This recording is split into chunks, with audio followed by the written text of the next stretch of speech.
Good morning sir. First of all congratulations. Thank you. Sir, ഞാൻ ചോദിക്കാൻ പോകുന്ന question എന്ന് പറയുന്നത്, നമുക്ക് എല്ലാവർക്കും അറിയാം UPSC എന്ന് പറയുന്നത് ഒരു ഇന്ത്യയിലെ one of the toughest exam ആണ്. അപ്പോൾ സാറിൻ്റെ ഒരു ജേർണി പറയുമ്പോൾ, സാർ മിസ്റ്റർ ഇന്ത്യ ആയിരുന്നു. അതിനുശേഷമാണ് സാറിന് ഒരു ആക്സിഡൻറ്റ് പറ്റിയിട്ട് ഒരു സിറ്റുവേഷനിലേക്ക് വരുന്നത്. ആ ഒരു സിറ്റുവേഷനിൽ സാർ ഈ ഒരു ജേർണിയിലേക്ക് വരുമ്പോൾ കുറേ കാര്യങ്ങൾ ഫേസ് ചെയ്തിട്ടുണ്ടായിരിക്കും. ഇത്രയും ഒരു സ്ട്രഗിൾഡ് പിടിച്ചൊരു ലൈഫ് കൂടെ പോയിട്ട് സാർ ഈ ഒരു ഇത്രയും വലിയ മെമ്മറബിൾ ആയിട്ടൊരു അച്ചീവ്മെന്റിലേക്ക് വരുമ്പോൾ സാറിന് ഞങ്ങളോട് പറയാനുള്ള ഒരു ലൈഫ് ജേർണി. ഇപ്പോ ബോഡി ബിൽഡിങ്ങിനെ കുറിച്ചിട്ട് എല്ലാവർക്കും കുറെ ഏകദേശം എല്ലാവർക്കും അറിയാം എന്താണ് സംഭവിച്ചത്, എങ്ങനെയൊക്കെ. ഞാൻ 2015 മിസ്റ്റർ കോട്ടയായിരുന്നു, 2016 മിസ്റ്റർ എറണാകുളം, മിസ്റ്റർ ഇന്ത്യ ആയിരുന്നു. അപ്പോൾ ഇതൊക്കെ നോക്കാൻ നേരത്തെ ബോഡി ബിൽഡിങ്ങിന്റെ ഫീൽഡിൽ ഒരു പീക്കിൽ നിൽക്കാൻ നേരത്താണ് ആക്സിഡന്റ് സംഭവിക്കുന്നത്. അപ്പോൾ ഒരു ബോഡി ബിൽഡറെ സംബന്ധിച്ചിടത്തോളം ഒരു കൈ പോകുക എന്ന് പറഞ്ഞു കഴിഞ്ഞാൽ അവിടെ ആ ലൈഫ് തീർന്നെന്നാണ്. അപ്പൊ ഞാൻ പലപ്പോഴും വിചാരിച്ചിട്ടുണ്ട് ജീവിതം ഇത്രേ ഉള്ളൂ, ഇനിയിപ്പോൾ ഇതിന് മുന്നോട്ട് പോകാൻ പറ്റില്ല എന്ന് നമ്മൾ മനസ്സ് മടുത്തോണ്ട കാര്യങ്ങൾ ഉണ്ടായിട്ടുണ്ട്. പക്ഷേ ഇപ്പൊ നമ്മുടെ ഒരു സപ്പോർട്ടിങ് എക്കോസിസ്റ്റം ഉണ്ടല്ലോ, അത് വളരെ സ്ട്രോങ് ആയിരുന്നു എനിക്ക്. അതിൽ ഞാൻ വളരെ ഫെയ്ത്ത്ഫുൾ ആണ്. ഇപ്പൊ എല്ലാ കാര്യത്തിലായാലും എപ്പോഴൊക്കെ നമ്മൾ ഒരു കാര്യങ്ങളിൽ ഡീൽ ചെയ്യാനുള്ള കാര്യം എന്തെങ്കിലും സ്ട്രഗിൾ വന്നിട്ടുണ്ടെങ്കിൽ അതിനെ ഡീൽ ചെയ്യാനായിട്ട് എൻ്റെ സപ്പോർട്ട് സിസ്റ്റം വളരെ സ്ട്രോങ് ആയിരുന്നു. പിന്നെ UPSCയിലേക്ക് വന്നതെന്നു വെച്ച് കഴിഞ്ഞാൽ ഇപ്പോ അതിനകത്ത് സ്ട്രഗിള്, എനിക്കിപ്പോ ഒരു ജീവിതത്തിൽ ഇപ്പോൾ ഒരു പാരലൈസ്ഡ് ആയി. അപ്പോൾ ഇനിയിപ്പോൾ എന്തൊക്കെ കാര്യങ്ങൾ വന്നാലും എത്രയൊക്കെ ഫെയിലിയേഴ്സ് വന്നാലും എനിക്കത് നേരിടാൻ എനിക്ക് നല്ല കോൺഫിഡൻസ് ഉണ്ട്. അപ്പോൾ അതുകൊണ്ട് തന്നെ ഇപ്പോൾ ഒരു പർട്ടിക്കുലർ ഫെയിലിയർ കൊണ്ടിട്ട് ഞാൻ ജീവിതം നിർത്താൻ പോണില്ല. ഇനിയും മുന്നോട്ട് പോകും, ഇനി ഇമ്പ്രൂവ്മെന്റ് നടത്തും. അങ്ങനെയാണ് ഒരു പെർസീവറൻസ് ഞാൻ ഈ ജേർണിയിൽ ഞാൻ അച്ചീവ് ചെയ്തത്. അത് പെർസീവറൻസ് മാത്രമല്ല, ഓരോ ടൈം ഞാൻ എഴുതാൻ നേരത്തെ ഞാൻ ഇമ്പ്രൂവ് ആകും. കോൺസ്റ്റന്റ് ഇമ്പ്രൂവ്മെന്റ് ആണ് എൻ്റെ ഒരു ലക്ഷ്യം. അത് ഞാൻ എങ്ങനെയായിരുന്നു ഇന്നലെ, ഞാൻ എങ്ങനെയായിരുന്നു നാളെ, അതിനകത്ത് അത് മാത്രമല്ല. അല്ലാണ്ട് വേറെ ഒരാളായിട്ട് കോമ്പറ്റീഷൻ ഞാൻ ചെയ്തിട്ടില്ല. ഇപ്പോൾ റിസൾട്ട് വന്നപ്പോൾ തന്നെ ഞാൻ എൻ്റെ റാങ്ക് പോലും ഞാൻ നോക്കില്ല. എനിക്ക് കൺഗ്രാലേഷൻ കിട്ടി. എൻ്റെ ഒരു ഫ്രണ്ട് ഫോണിൽ വിളിച്ച് പറഞ്ഞപ്പോഴാണ് ഞാനിത് അറിയണത്. അവർ ആരുടെ മാർക്ക് നോക്കിയില്ല, ആരൊക്കെ ഉണ്ടെന്ന് നോക്കിയില്ല. അത് ഞാൻ ഇതിനകത്ത് കയറിയില്ലെന്ന് മാത്രമേ ഞാൻ നോക്കിയിട്ടുള്ളൂ. സോ ഇതാണ് ഇപ്പോൾ സിവിൽ സർവീസ് ചെയ്യണ ഒരു പുതിയ കുട്ടിയോട് എനിക്ക് പറയാനുള്ളത്. കോമ്പറ്റീഷൻ എന്ന് പറഞ്ഞു കഴിഞ്ഞാൽ നിങ്ങൾ തമ്മിലുള്ള കോമ്പറ്റീഷനാണ്. നിങ്ങൾ എന്തായിരുന്നു ഇന്നലെ, നിങ്ങൾ എന്തായിരുന്നു നാളെ, ഇതാണ് കോമ്പറ്റീഷൻ. സർ, എൻ്റെ ക്വസ്റ്റ്യൻ എന്ന് വെച്ച് കഴിഞ്ഞാൽ, നമ്മുടെ പ്രിലിംസ് എന്ന് പറയുമ്പോൾ ഒരു വാസ്റ്റ് ആയിട്ടുള്ള ഒരു സിലബസ് ആണ്, കുറേ പഠിക്കണം. പക്ഷെ നമ്മൾ എത്ര പഠിച്ചാലും മറന്നു പോകും. അപ്പം സാറിന്റെ ആ ഒരു സിറ്റുവേഷനിൽ സാർ എങ്ങനെയാണ് ഇത് ഓവർകം ചെയ്തത്? പ്രിലിംസ് എന്ന് പറഞ്ഞാൽ നമ്മൾ കുറെ പഠിക്കുന്നത് പവർ ഓഫ് റെക്കഗ്നിഷൻ ഒരു സംഭവമാണ്. എന്ന് പറഞ്ഞാൽ എന്താണ് പഠിക്കേണ്ടത്, എങ്ങനെയാണ് പഠിക്കേണ്ടത്, ഇതാണ് പവർ ഓഫ് റെക്കഗ്നിഷൻ എന്ന് പറഞ്ഞു കഴിഞ്ഞാൽ. പക്ഷേ പവർ ഓഫ് റെക്കഗ്നിഷൻ മാത്രമല്ല പ്രിലിംസ് എന്ന് പറഞ്ഞാൽ, പവർ ഓഫ് റീകളക്ഷനും ഉണ്ട്. ഇപ്പൊ നമ്മളിപ്പോൾ സിലബസ് കംപ്ലീഷൻ നടത്തിയെന്ന് നോക്കി, പക്ഷെ അത് റീകളക്ട് ചെയ്യാനായിട്ട് നമുക്ക് വരണം. വെറുതെ ചുമ്മാ ഇരുന്ന് കഴിഞ്ഞാൽ നമുക്ക് റീകളക്ട് ചെയ്യാനായിട്ട് വരില്ല. സോ ആ റീകളക്ഷന് വേണ്ടിയിട്ട് നമ്മൾ കണ്ടിന്യൂസ് ആയിട്ട് റിവൈസ് ചെയ്യണം. പിന്നെ വളരെ ഇമ്പോർട്ടൻ്റ് ആയിട്ടുള്ള സംഭവമാണ് ടെസ്റ്റ് എഴുതുക. ടെസ്റ്റ് എഴുതിയിട്ട് അത് അനലൈസ് ചെയ്തില്ലെങ്കിൽ ഒരു കാര്യമില്ല. വെറുതെ കുറേ പേര് ടെസ്റ്റ് എഴുതുന്നുണ്ട്, കുറേ മൾട്ടിപ്പിൾ ടെസ്റ്റ് എഴുതുന്നുണ്ട്. പക്ഷെ ഇതൊന്നും അനലൈസ് ചെയ്യാണ്ട് നമ്മൾ ആ ടെസ്റ്റ് റിവൈസ് ചെയ്യാണ്ടൊന്നും ഒരു കാര്യമില്ല. ആ ടെസ്റ്റ് എഴുതി തന്നെ വേസ്റ്റ് ആണ്. ആ 2 hours നമ്മൾ ഇൻവെസ്റ്റ് ചെയ്ത വേസ്റ്റ് ആണ്. So first of all revise ചെയ്യുക, സിലബസ് കംപ്ലീറ്റ് ചെയ്ത് റിവൈസ് ചെയ്യുക, ദെൻ ടെസ്റ്റ് എടുക്കുക. പ്രോപ്പർ ആയിട്ടുള്ള ഇപ്പോൾ ഗാലന്റിന് ഇവിടെ ഇപ്പോൾ നിങ്ങൾക്ക് കിട്ടുന്നുണ്ട് റാപ്പ് എന്ന് പറഞ്ഞൊരു പ്രോഗ്രാം. അത് നല്ലൊരു അനലിറ്റിക്കൽ, ഇപ്പോൾ നമ്മുടെ എവിടെയാണ് മിസ്റ്റേക്ക് പറ്റിയത്, എവിടെയാണ് ഇമ്പ്രൂവ്മെന്റ് വരുത്തേണ്ടത്, എല്ലാം അതിനകത്ത് കറക്റ്റായിട്ട് ചെയ്യാനായിട്ട് പറ്റും. സോ ആ റാപ്പ് പ്രോഗ്രാം നമ്മൾ കറക്റ്റായിട്ട് യൂസ് ചെയ്ത് കഴിഞ്ഞാൽ ഈ ടെസ്റ്റ് വെച്ചിട്ട് നമുക്ക് ഇമ്പ്രൂവ് ചെയ്യാനായിട്ട് പറ്റും. പിന്നെ GS2 കാര്യം പറയുകയാണെങ്കിൽ, ഈ വർഷത്തെ സ്കോർ വെച്ചിട്ട് എല്ലാവർക്കും മനസ്സിലായിട്ടുണ്ട് 75 എന്ന് പറഞ്ഞു കഴിഞ്ഞാൽ ഒരു 10 കൊല്ലത്തിനിടയിൽ ഇങ്ങനത്തെ സ്കോർ വന്നിട്ടില്ല. അപ്പോൾ ഇതിനകത്ത് എന്താ മനസ്സിലാക്കാൻ പറ്റുന്നത്, CSAT പാസ്സായവർ മാത്രമാണ് ഈ ക്ലിയർ ആയത്. എൻ്റെ ഒരു ഫ്രണ്ട് ഉണ്ട്, പുള്ളിക്കാരത്തേക്ക് 109 മാർക്സാണ് GS1-ന്, GS2-ന് 55 മാർക്സാണ്.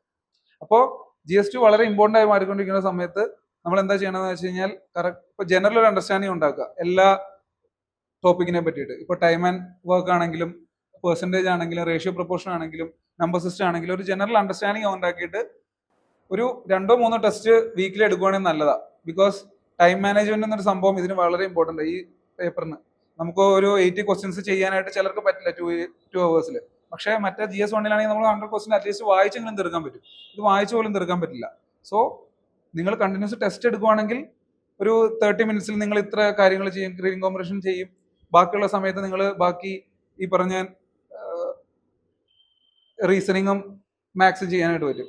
സോ ടെസ്റ്റ് എടുക്കുക, അതും ജനറൽ അണ്ടർസ്റ്റാൻഡിങ് ഉണ്ടാക്കുക. ഇത് തന്നെ ഫോളോ ചെയ്താൽ മതി പ്രിലിംസിന് വേണ്ടിയിട്ട്. സാർ എനിക്കറിയേണ്ടത് സാറിന്റെ ഓപ്ഷനിൽ ഏതായിരുന്നു? അപ്പോൾ ഓപ്ഷനിൽ നമ്മൾ എല്ലാവർക്കും ഉള്ള സംശയമാണ്, ഓപ്ഷനിൽ എടുക്കുമ്പം ഏതെടുക്കണം, അതിന് സാറിന് എങ്ങനെ എടുക്കണം, നമുക്ക് എടുക്കുമ്പോൾ എന്തൊക്കെ ശ്രദ്ധിക്കണം, അതിനെക്കുറിച്ച് ഒന്ന് പറയാം. ശരിക്കും ഞാൻ ഈ ജേണി വന്നപ്പോൾ എല്ലാവരും ചോദിച്ചപ്പോൾ പറയുന്നുണ്ട് എങ്ങനെയാണ് ട്രാൻസിഷൻ സംഭവിച്ചത്, ഒരു ബോഡി ബിൽഡറിൽ നിന്ന് എങ്ങനെയാണ് സിവിൽ സർവൻ്റ് ആകാനായിട്ടൊരു തോന്നൽ വന്നതോ, അത് മാത്രമല്ല എടുക്കാനായിട്ടുള്ള കാരണം, PSI എടുക്കാനായിട്ടുള്ള കാരണം, സത്യം പറയുകയാണെങ്കിൽ എനിക്ക് അങ്ങനെ പർട്ടിക്കുലർ ആയിട്ട് കാരണമില്ല. ഞാൻ പൊളിറ്റിയാണ് ആദ്യം പഠിച്ചത്, എൻ്റെ GS സബ്ജക്റ്റിൽ പൊളിറ്റിയാണ് ആദ്യം പഠിച്ചത്. അപ്പോൾ എനിക്ക് കുറച്ചുകൂടെ ഒരു ആർട്ടിക്കിളൊക്കെ പഠിക്കാനായിട്ട് ഒരു ഇൻട്രസ്റ്റിംഗ് തോന്നി. അപ്പോൾ PSI എടുത്തു. ഇത് വാസ്റ്റ് ആണോ എന്താണോ ഒന്നും ഞാൻ നോക്കിയിട്ടുണ്ടായിരുന്നില്ല. ഞാനിവിടെ സിവിൽ സർവീസിന് പ്രിപ്പറേഷൻ തുടങ്ങുന്നതിന് മുന്നേ ഞാൻ വിചാരിച്ച 2 ഓപ്ഷൻ ഉണ്ടെന്നാണ്. അവിടെ വന്നിട്ടാണ് ഞാൻ അറിയണത് എത്ര സബ്ജക്റ്റ് ഉണ്ട്, എത്ര ഓപ്ഷനുണ്ട് ഒക്കെ നോക്കണേ. പക്ഷെ PSI എടുത്തു കഴിഞ്ഞപ്പോൾ വളരെ അഡ്വാൻറ്റേജ് ആയി. ഇപ്പം എനിക്കിപ്പോൾ നല്ല രീതിയിൽ അത് അറിയാം, ഇന്നറായിട്ടുള്ള നോളജ് ഉണ്ട്, പിന്നെ നല്ലൊരു മെൻറ്ററിനെ കിട്ടി എനിക്ക്. അപ്പോൾ PSI എൻ്റെ SIക്ക് ഗുണം ചെയ്തിട്ടുണ്ട്, എൻ്റെ എത്തിക്സിന് ഗുണം ചെയ്തിട്ടുണ്ട്, എൻ്റെ GS പേപ്പർ 2 കിട്ടിയിട്ടുണ്ട്. GS പേപ്പർ 2 എൻ്റെ എത്തിക്സ് ആണ് ടോപ്പ്. അതിനകത്ത് ഞാൻ പകുതി മുക്കാലും PSI നോളജാണ് അപ്ലൈ ചെയ്തേക്കണത്. GS 2 114 മാർക്സ് ഉണ്ടായിരുന്നു, GS 4 118 മാർക്സ് ഉണ്ടായിരുന്നു. കാരണം നമ്മൾ പ്രിലിംസ് എങ്ങനെ കടന്നാലും അതിലും വലിയൊരു ഘടകമാണ് നമ്മൾ മെയിൻസ് എഴുതി കയറാന്നുള്ളത്. അതിൽ ഏറ്റവും ഇമ്പോർട്ടൻ്റ് ആണ് ആൻസർ റൈറ്റിംഗ്. നമ്മളിപ്പോൾ ഗാലന്റിന്റെ ആൻസർ റൈറ്റിംഗ് ചെയ്യുന്നെങ്കിൽ പോലും നമുക്ക് സഡൻ ആയിട്ടൊരു ക്വസ്റ്റ്യൻ കിട്ടുമ്പോൾ നമ്മൾ ബ്ലാങ്ക് ഔട്ട് ആയിരിക്കാറുണ്ട്. അപ്പൊ നമുക്ക് ഫിസിക്കലി ആയാലും മെന്റലി ആയാലും അത് നമ്മളെ ചലഞ്ച് ചെയ്യുന്ന ഒരു ഫാക്ടറാണ് മെയിൻസ് എന്ന് വെച്ചാൽ. അപ്പം സാർ എങ്ങനെയാ ഓവർകം ചെയ്തത്? അതായത് ഒരു ഏത് ക്വസ്റ്റ്യൻ കിട്ടിയാലും ഞാൻ ആ ക്വസ്റ്റ്യൻ അറ്റൻഡ് ചെയ്യുന്ന ഒരു കോൺഫിഡൻസ് ലെവലിലേക്ക് സാറ് എങ്ങനെയാ എത്തിയേ? ഓക്കെ, ഈ ആൻസർ റൈറ്റിങ്ങിന്റെ സംഭവം എന്ന് വെച്ച് കഴിഞ്ഞാൽ നമ്മൾ നമ്മുടെ ഇംപെർഫെക്ഷൻസ് അക്സെപ്റ്റ് ചെയ്യാനായിട്ട് പഠിക്കണം. ഇപ്പോൾ നമ്മളൊരു ആൻസർ എഴുതി അത് ഫസ്റ്റ് ആൻസർ തന്നെ ഏറ്റവും ടോപ്പ് ആൻസർ ആവുമെന്ന് വാശി പിടിച്ചാൽ നടക്കില്ല. നിങ്ങൾ ഏത് എസ്സേ എഴുതണോ ഫസ്റ്റ് എസ്സേ അല്ലെങ്കിൽ ഫസ്റ്റ് ആൻസർ ഏറ്റവും മോശമായുള്ള ആൻസർ ആയിരിക്കും, അത് അക്സെപ്റ്റ് ചെയ്യുക. പക്ഷെ നിങ്ങൾ ഇപ്പം ഇന്ന് എഴുതിയ ആൻസർ ഇംപെർഫെക്റ്റ് ആണെങ്കിൽ അടുത്ത ദിവസം അത് കുറച്ചുകൂടെ നന്നാക്കാനായിട്ട് ശ്രമിക്കുക. ഞാൻ ഒരു ദിവസം ഈ വർഷത്തെ അറ്റംപ്റ്റിൽ ഒരു 5 ആൻസേഴ്സ് ഡെയിലി എഴുതുമായിരുന്നു. ഡെയിലി 5 ആൻസേഴ്സ് എഴുതുന്നതുകൊണ്ട് തന്നെ ഒരു ക്വസ്റ്റ്യൻ വന്നു കഴിഞ്ഞാൽ അത് മസിൽ മെമ്മറി കറക്റ്റ് ആയിട്ട് വരും. എങ്ങനെയാണത് അറ്റംപ്റ്റ് ചെയ്യേണ്ടത്, ഒരു ക്വസ്റ്റ്യൻ വന്നു കഴിഞ്ഞാൽ ഇത് എങ്ങനെയൊക്കെ ഡിവൈഡ് ചെയ്യാം, എവിടെ എന്തൊക്കെ ഇൻട്രൊഡക്ഷൻ കൊടുക്കാം. അപ്പോൾ ഈ 5 ആൻസേഴ്സ് ഒരു ഡെയിലി എഴുതുമ്പോൾ തന്നെ 3 മാസം ആ മെയിൻസ് പ്രിപ്പറേഷൻ ടൈമിൽ ഒന്ന് കാൽക്കുലേറ്റ് ചെയ്യുക എത്ര ആൻസർ ഞാൻ എഴുതിയിരുന്നു. അപ്പോൾ വീക്കെൻഡ്സിൽ ഞാൻ 2 ടെസ്റ്റും എടുക്കും GSന്.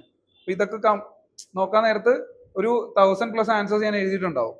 അപ്പോൾ അതുകൊണ്ടാണ് ഏത് ക്വസ്റ്റ്യൻ വന്നാലും എങ്ങനെയൊക്കെ വന്നാലും ഞാൻ അത് അറ്റംപ്റ്റ് ചെയ്യുമെന്ന് പറഞ്ഞത്. അപ്പോൾ 20 ക്വസ്റ്റ്യൻസ് അറ്റംപ്റ്റ് ചെയ്യുന്നത് വളരെ ഇമ്പോർട്ടൻ്റ് ആണ്.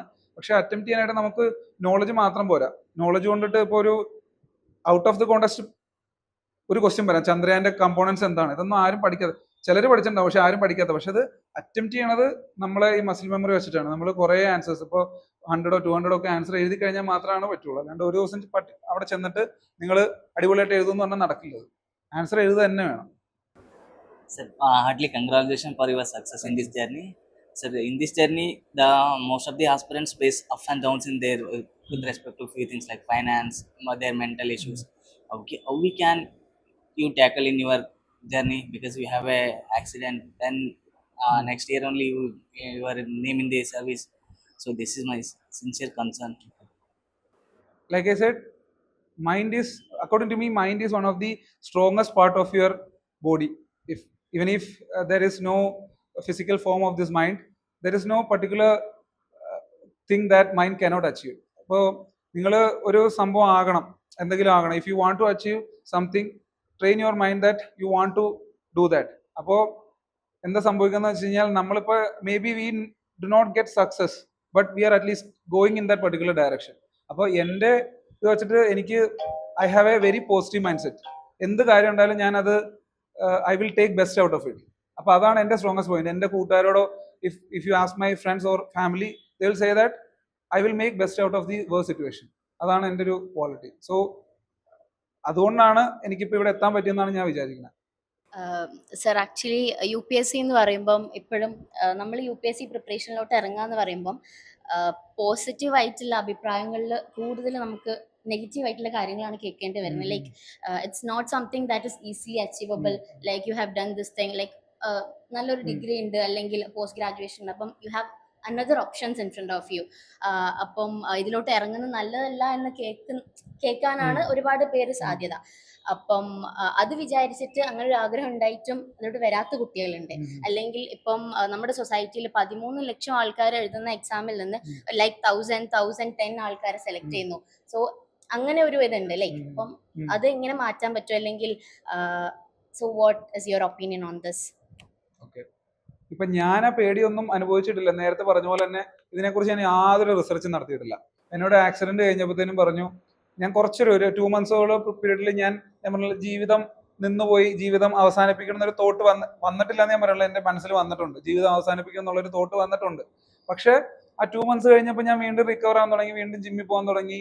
അപ്പോൾ എനിക്ക് ഒരു ബാംഗ്ലൂർ ഒരു ജിമ്മ് സ്റ്റാർട്ട് ചെയ്യാനുള്ള എല്ലാ ഫെസിലിറ്റീസും ഓക്കെ ആയിരുന്നു.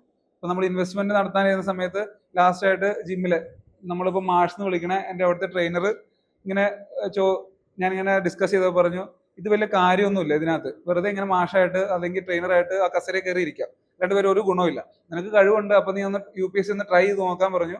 ഞാൻ എന്നാൽ പിന്നെ ഒരു ദിവസം ആലോചിച്ചിട്ട് പറയാമെന്ന് പറഞ്ഞു. പിറ്റേ ദിവസം ഞാൻ വന്നിട്ട് എന്നാൽ ഞാൻ ചെയ്യുവാന്ന് പറഞ്ഞു. ഞാൻ ഒരു റിസർച്ച് നടത്തിയിട്ടില്ല, ഒന്നും നടത്തിയിട്ടില്ല. ഞാൻ ആകെ ചെയ്യാൻ തുടങ്ങിയത് പത്രം വായിക്കാൻ തുടങ്ങി. പിന്നെ അവിടെ ചെന്നൊരു 3 മന്ത്സ് കഴിഞ്ഞപ്പോഴാണ് ഈ സംഭവം എന്താണെന്ന് അറിഞ്ഞത്. ഇത് ക്ലിയർ ചെയ്യാൻ പാടാണ്, എത്ര പേര് എഴുതണുണ്ട്, എങ്ങനെയാണ് ഇതിന്റെ സംഭവം എന്ന് മനസ്സിലാക്കിയത്. അപ്പോൾ ഇത് ആർക്കും അച്ചീവ് ചെയ്യാൻ പറ്റാത്തൊരു സംഭവമല്ല.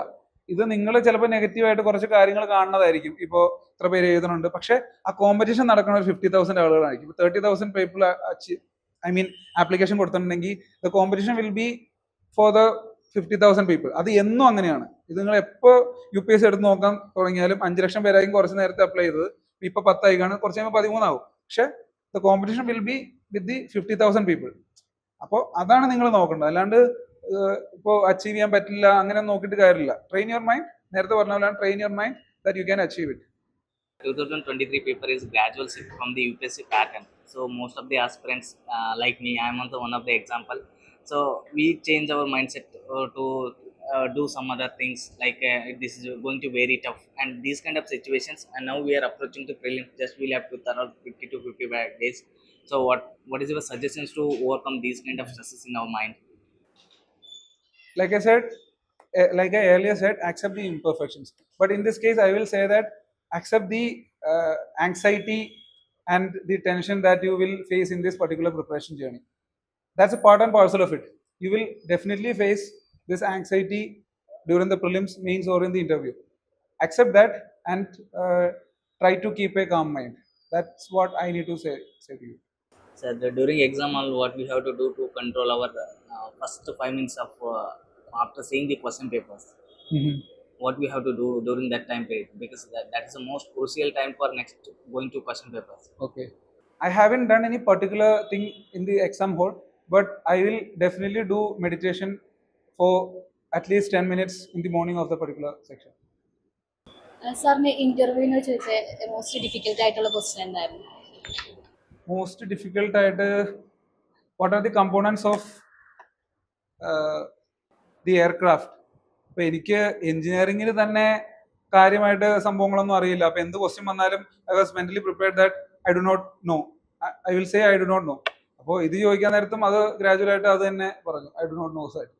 സർ, ഒരുപാട് കുട്ടികൾ ലൈക്ക് സെൽഫ് പ്രിപ്പറേഷൻ ചെയ്യാമെന്ന് തീരുമാനിക്കുന്നവരുണ്ട്. ഒരുപക്ഷെ ഫിനാൻഷ്യൽ ബുദ്ധിമുട്ടുള്ളതുകൊണ്ടാവാം, അല്ലെങ്കിൽ ലൈക്ക് ഇപ്പം ഞാൻ ഇതുവരെ സ്കോർ ചെയ്ത് വന്ന ഒരാളാണ്, പോസിബിൾ ഫോം എന്ന് ചിന്തിക്കുന്നതുകൊണ്ടും ആവാം. അതുപോലെ അതായത് ഒരു പ്രോപ്പർ മെന്ററിനെ അപ്രോച്ച് ചെയ്യാതെ പ്രിപ്പറേഷൻ തുടങ്ങി ഇപ്പോഴും കണ്ടിന്യൂ ചെയ്യുന്നവരുണ്ട്. ഈവൻ ഇഫ് ഒരു പ്രിലിംസ് ക്ലിയർ ചെയ്യുന്നില്ല എന്നിട്ടും അത് തന്നെ കണ്ടിന്യൂ ചെയ്യുന്നു. അവരോട് എന്താണ് പറയാൻ? ലൈക്ക് അത് പോസിബിൾ ആണോ? സെൽഫ് സ്റ്റഡി പോസിബിൾ ആണ്. ഞാൻ പറഞ്ഞ പോലെ സ്വന്തമായിട്ട് മിസ്റ്റേക്ക് കണ്ടുപിടിക്കാൻ കഴിവുള്ളവരാണെങ്കിൽ it's really not necessary to have a coaching. പക്ഷെ ഇപ്പൊ നമുക്ക് സ്വന്തമായിട്ട് തെറ്റുകൾ കണ്ടുപിടിക്കാൻ പറ്റുന്നില്ല, നമുക്ക് കറക്റ്റായിട്ട് അനലൈസ് ചെയ്യാനായിട്ട് പറ്റുന്നില്ല.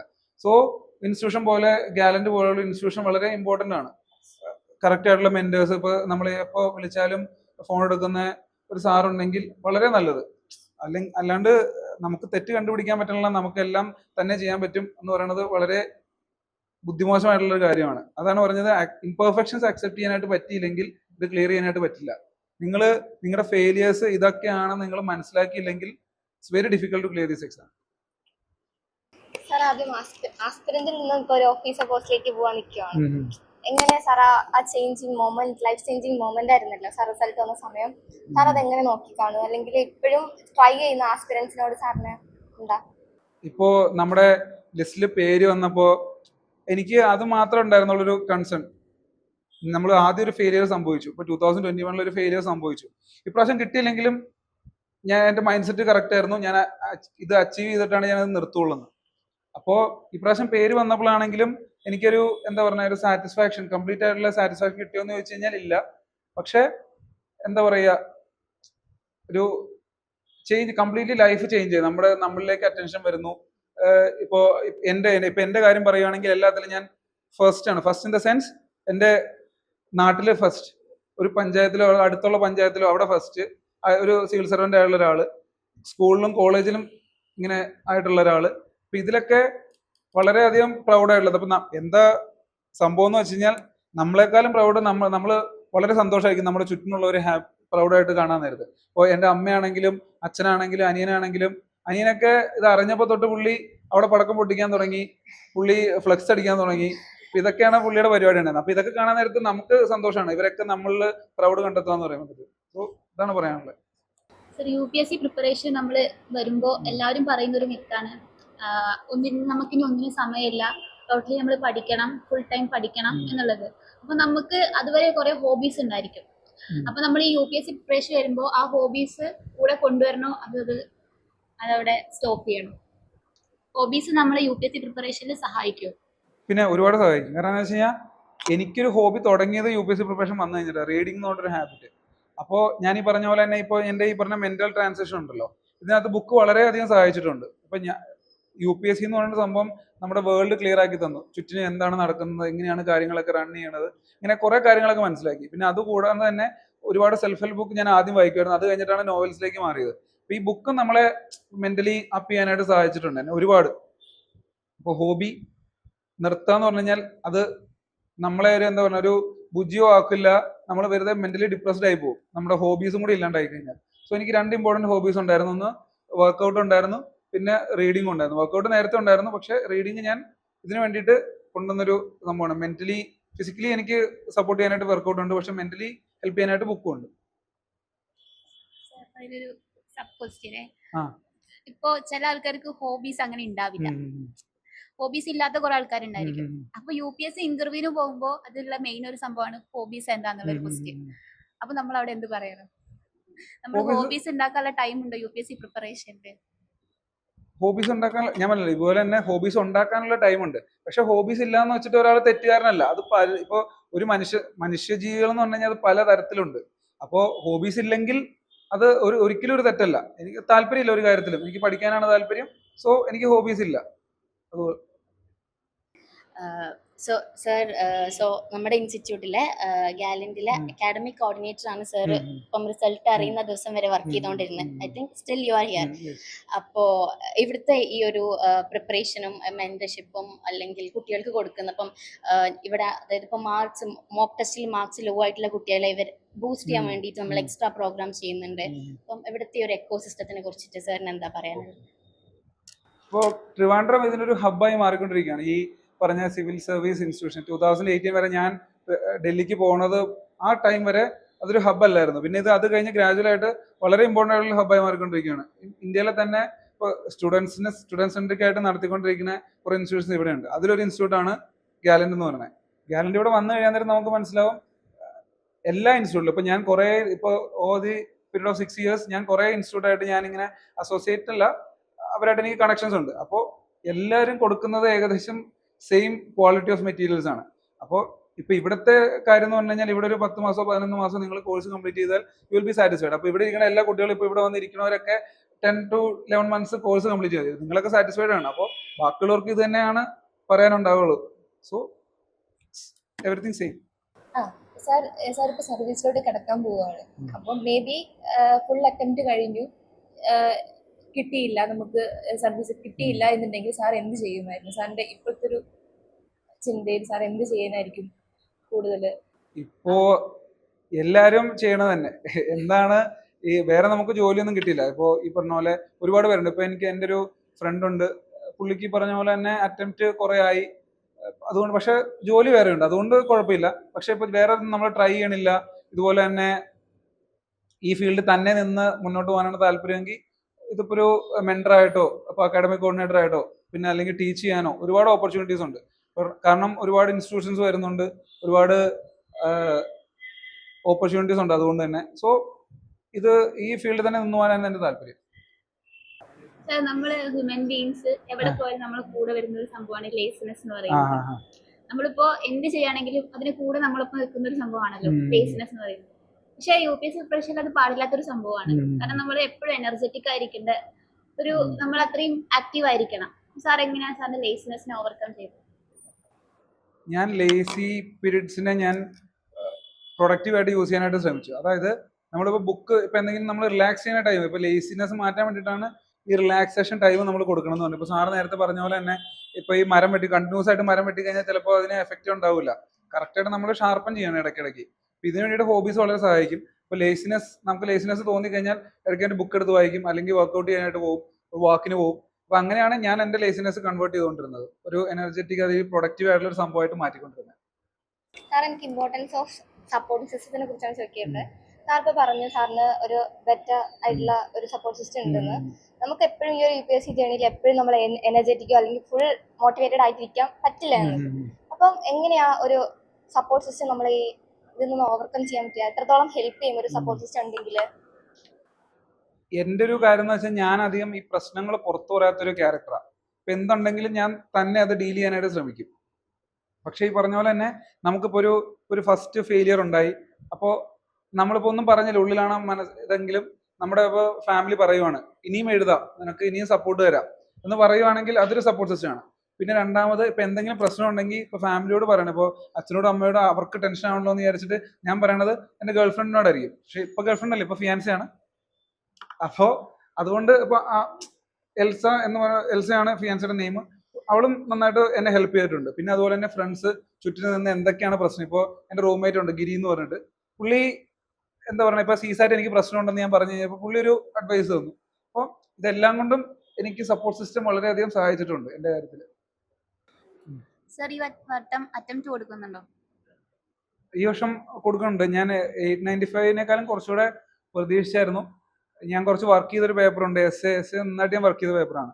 ഒരു വീക്ക്ലി വൺ എസ് ഒക്കെ എഴുതിക്കൊണ്ടിരുന്ന ഞാനാണ്. അപ്പോൾ അത് എഴുതുക മാത്രമല്ല, റിവ്യൂ എടുത്ത് കറക്റ്റായിട്ട് ഞാൻ ഇമ്പ്രൂവ്മെന്റ് നടത്തിയിട്ടുണ്ട്. അതിനെനിക്ക് ലാസ്റ്റ് ടൈം ഞാൻ അറ്റൻഡ് ചെയ്തത് 180 മാർക്സ് ആയിരുന്നു, ഇപ്പോൾ 78 മാർക്സ് ആയിപ്പോയി. 40 മാർക്സ് ഡിഫറൻസ് വന്നപ്പോൾ ഒരു 400 റാങ്ക് താഴ്ത്തിട്ട് വന്നു. അതുകൊണ്ട് ഇനി അറ്റംപ്റ്റ് കൊടുക്കും. എന്റെ മെന്ററും പറഞ്ഞ പുള്ളിക്കും സാറ്റിസ്ഫൈഡ് അല്ല, ഞാനും കംപ്ലീറ്റ്ലി സാറ്റിസ്ഫൈഡ് അല്ല. വന്നു, ലിസ്റ്റിൽ പേര് വന്നു, I M grateful for that. But improve ചെയ്യണം. സോ ഈ പ്രാവശ്യം അറ്റംപ്റ്റ് കൊടുക്കും. സാറിന്റെ ഇന്റർവ്യൂല് എന്തെങ്കിലും മെമ്മറബിൾ ആയിട്ടുള്ള കാര്യങ്ങൾ അവിടുന്ന് ചോദിച്ചായിരുന്നു? ചോദിക്കണേക്കാളും കൂടുതൽ മെമ്മറബിൾ ആയിട്ടുള്ള കാര്യം എന്താണെന്ന് വെച്ച് കഴിഞ്ഞാൽ ഭയങ്കര തണുപ്പായിരുന്നു. ഞാൻ പോയ ടൈമിൽ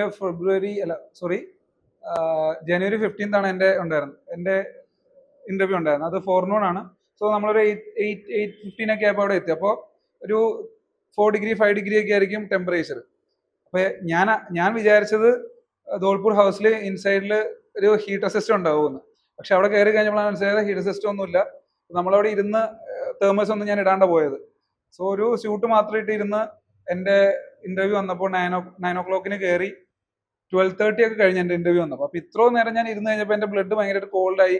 പിന്നെ അതിന്റെ ഇന്റർവ്യൂ ബോർഡിന്റെ ഫ്രണ്ടിൽ കൊണ്ട്, മീൻസ് നമ്മുടെ ഡോറിന്റെ ഫ്രണ്ടിൽ കൊണ്ട് ഇരുത്തും. അത് കഴിഞ്ഞിട്ടാണ് അകത്തിട്ട് കയറ്റണേ. ഇത് ഞാൻ പല്ലിടിച്ച് എന്റെ ബ്രെയിൻ ഫ്രീസ് ആയ പോലെ എനിക്ക് തോന്നി. എനിക്ക് അതിനകത്ത് കയറാൻ പറ്റില്ല, പേടിക്കാനുള്ള ഒരു ടൈം ഇല്ലായിരുന്നു എനിക്ക്. എന്ന് പറഞ്ഞാൽ നമുക്ക് ഇന്റർവ്യൂവിന് കയറാൻ മുന്നേ ഒരു ടെൻഷൻ ഉണ്ടാവുമല്ലോ.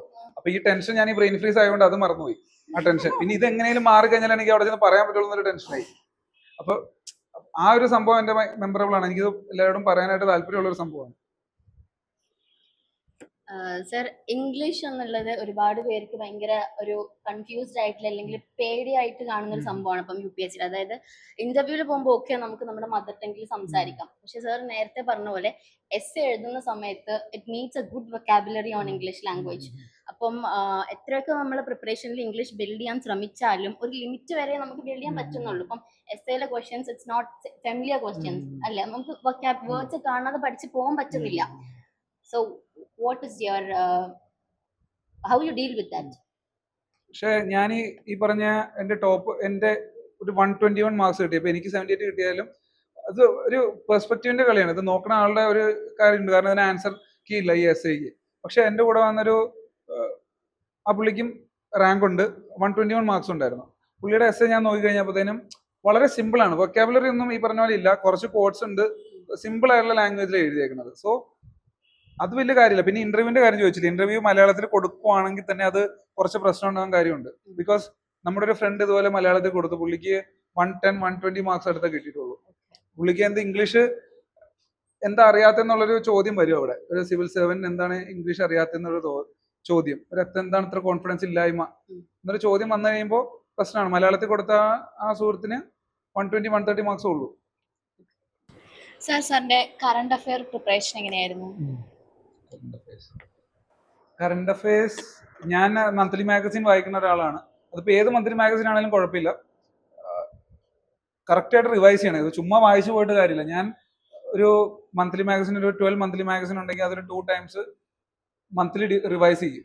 അതായത് 12 monthly magazines revise twice a month ചെയ്യും. അപ്പൊ അതുകൊണ്ട് തന്നെ റീകളക്ഷൻസും നല്ലതായിരുന്നു. സോ അതാണ് എൻ്റെ current affairs preparation. Sir current അഫയേഴ്സിന്റെ കാര്യം പറഞ്ഞല്ലോ. അപ്പോൾ ചിലര് ഫസ്റ്റ് തൊട്ടിട്ട് കൺസിസ്റ്റന്റ് ആയിട്ട് മന്ത്ലി മാഗസിൻ ഫോളോ ചെയ്യും. ചിലർ ഇതുപോലെ ലാസ്റ്റ് വരുന്ന കമ്പൈലേഷൻസിനായിരിക്കും ഡിപ്പെൻഡ് ചെയ്യാം.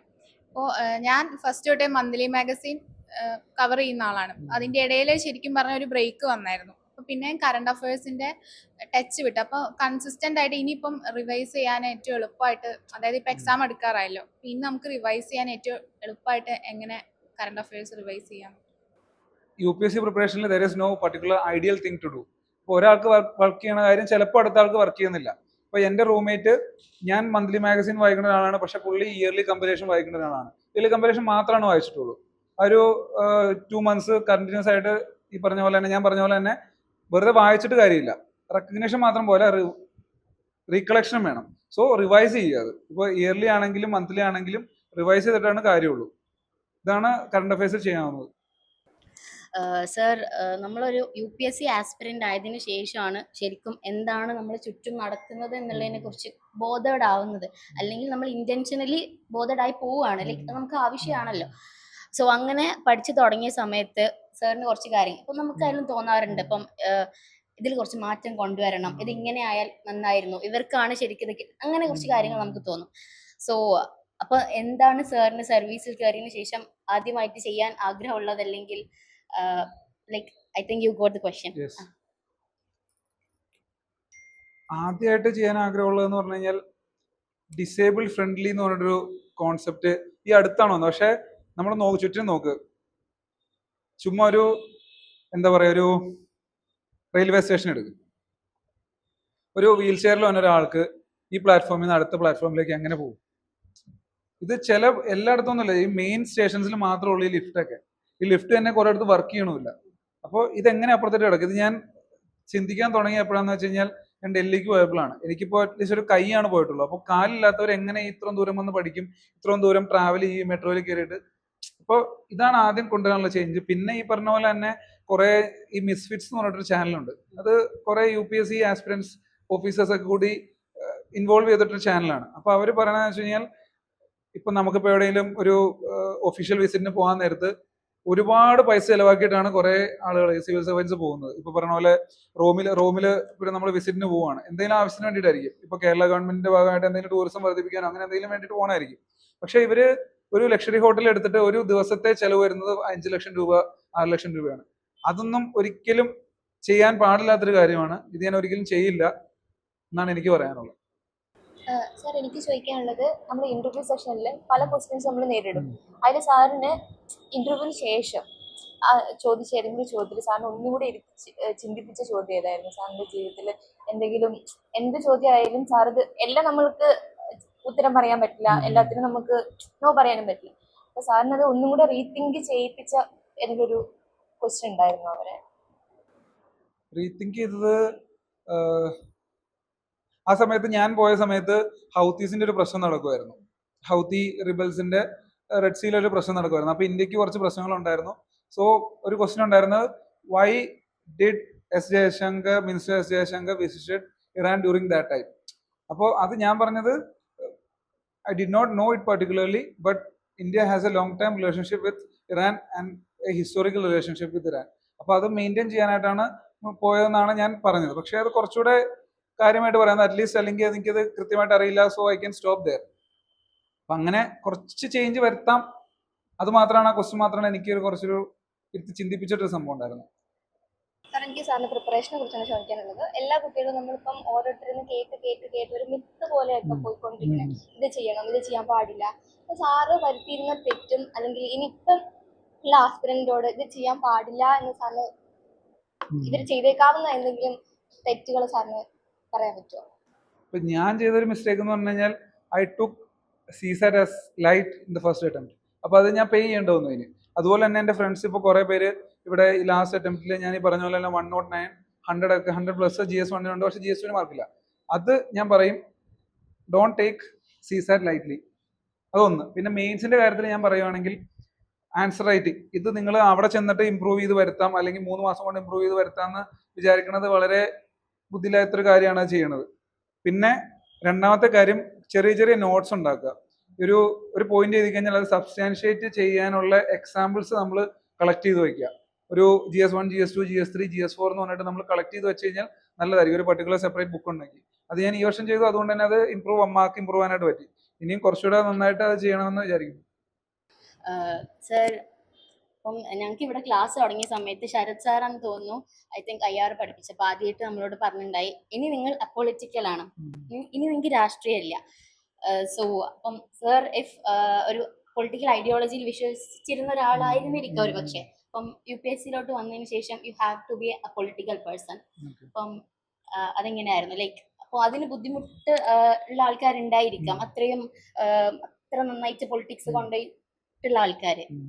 അതിനെ കുറിച്ച് എന്താണ് പറയുന്നത്? എനിക്ക് പൊളിറ്റിക്സ് എന്ന് പറയാൻ എനിക്ക് ആദ്യം ഓർമ്മ വരുന്നത് ദിലീപ് കൈനക്കര എന്ന് പറഞ്ഞിട്ടൊരു IAS ഓഫീസർ ഉണ്ട് ഇപ്പോൾ, ദിലീപ് കൈനക്കര സർ. അത് 21st റാങ്ക് ആയിരുന്നു 2021. ഞാൻ ഇന്റർവ്യൂ പോയല്ലോ. പുള്ളി എക്സ്ട്രീം ലെഫ്റ്റിസ്റ്റ് ആയിട്ടുള്ള ഒരാളാണ്. ഫസ്റ്റ് പ്രാവശ്യം ഇന്റർവ്യൂവിന് പോയപ്പോൾ പുള്ളി ലെഫ്റ്റിസ്റ്റ് ഐഡിയോളജി പുറത്തു വന്നു, അതുകൊണ്ട് മാർക്ക് കുറഞ്ഞു പോയി. സെക്കൻഡ് ടൈം വന്നപ്പോൾ പുള്ളി അത് മാനേജ് ചെയ്തു. പക്ഷേ പുള്ളി പ്രൈവറ്റ് ആയിട്ട് പുള്ളിയുടെ പൊളിറ്റിക്കൽ ആയിട്ടുള്ള ആക്ടിവിറ്റീസ് പുള്ളി കണ്ടിന്യൂ ചെയ്യുന്നുണ്ട്. അല്ലാണ്ട് പബ്ലിക് ലൈഫിലേക്ക് വരാൻ നേരത്ത് അത് ചേഞ്ച് ആയി പൊളിറ്റിക്കൽ ആയിട്ട് മാറുന്നു. അപ്പോൾ ഇതാണ് നിങ്ങൾ ചെയ്യുന്നത്. നിങ്ങൾക്ക് പൊളിറ്റിക്കൽ ഐഡിയോളജി കംപ്ലീറ്റ് ആയിട്ട് വേണ്ടെന്ന് വെക്കേണ്ട കാര്യമൊന്നുമില്ല. നിങ്ങൾക്ക് ഫോളോ ചെയ്യണമെങ്കിൽ ഫോളോ ചെയ്യാം, ഇറ്റ്സ് പേഴ്സണൽ ഒപ്പീനിയൻ. പക്ഷെ പബ്ലിക്കായിട്ട് വരാൻ നേരത്ത് ഇപ്പോൾ ഒരാളെ നമ്മൾ കാണാൻ നേരത്ത് അത് അല്ലാണ്ട് ഇപ്പോൾ ഒരു പൊളിറ്റിക്കൽ പാർട്ടി അത് പറഞ്ഞുകൊണ്ട് ആൾക്കാരെ മെക്കിട്ട് കയറുക, അങ്ങനെയൊന്നും ചെയ്യരുത്. അപ്പൊളിറ്റിക്കലായിട്ട് നിന്ന് ആളുകളെ ഡീൽ ചെയ്യുക. So, behalf of my friends and behalf of my teachers, I am very thankful for your valuable time to give for us, and we are very happy to as a mentor in our institute, and we are all very congratulating for your future journey of this public service. Thank you so much, sir. Thank you.